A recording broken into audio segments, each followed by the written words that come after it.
Hello everyone, the second week of the 5.4 closed beta is about to begin, and we've finally received an update about the 5.4 banners. The source of this information is Flying Flame, who I'm sure you all know by now, so it's pretty reliable. However, Full Stop Chan usually provides the update about upcoming banners, so I'd suggest taking it with a grain of salt.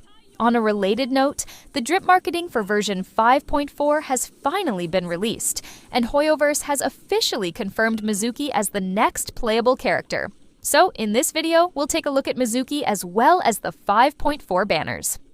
Alright, according to Flying Flame, Mizuki, Wriothesley, Sigewinne, and Furina will be getting their banners in version 5.4. To be more precise, Mizuki and Wriothesley will have their banners in Phase 1, while Sigewinne and Furina will get theirs in Phase 2. I'm honestly surprised to see Sigewinne here because she was released almost at the very end of Fontaine, and it hasn't been that long since then. I get it. Clorinde is already getting a rerun in the second phase of 5.3, even though she was released alongside Sigewinne, but still. I would have loved to see a Xianyun rerun instead of Sigewinne's, but I guess there's no point dwelling on that now. Now, let's talk about Mizuki.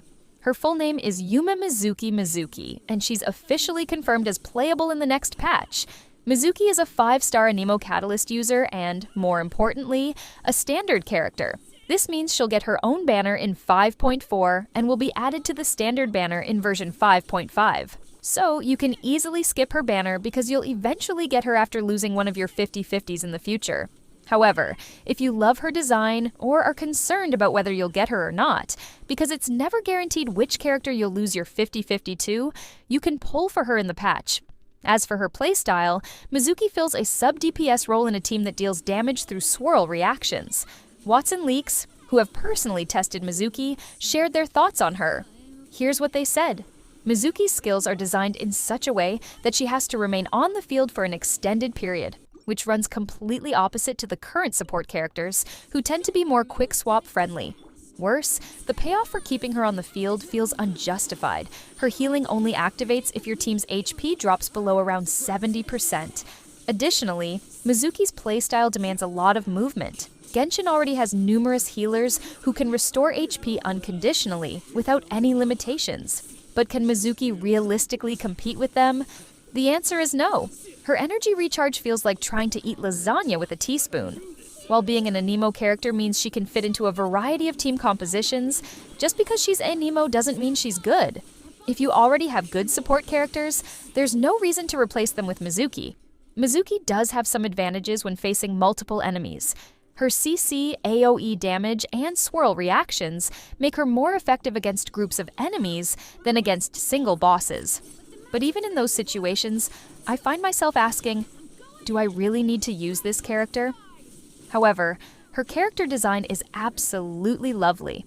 Her animations and visual effects, along with her movement, feel like a perfect blend of Kitlali and Lanyon. And that's pretty much all the praise I have for Mizuki. I don't really understand what the developers were aiming for with her mechanics. But if you really love Mizuki, feel free to pull for her. But as it stands, I don't see any reason to spend money on her. That was their opinion on Mizuki. Now, let's talk about Wriothesley and Furina. As I've mentioned multiple times, Wriothesley's rerun in 5.4 should not surprise anyone. He was released in version 4.1 and hasn't had his first rerun yet. So, thank God they've finally decided to let him out of the basement. As for Furina, she's an Archon, and one Archon was bound to get a rerun. After looking at the Abyss buffs, it was confirmed she's getting her rerun. So yeah, the 5.4 banners are looking really good at this point. There are also some rumors that we'll get another Chronicled wish in 5.4, so let's wait and see. That's all I have for today. If you enjoyed this video, please give it a thumbs up and subscribe to the channel for more. Thanks for watching!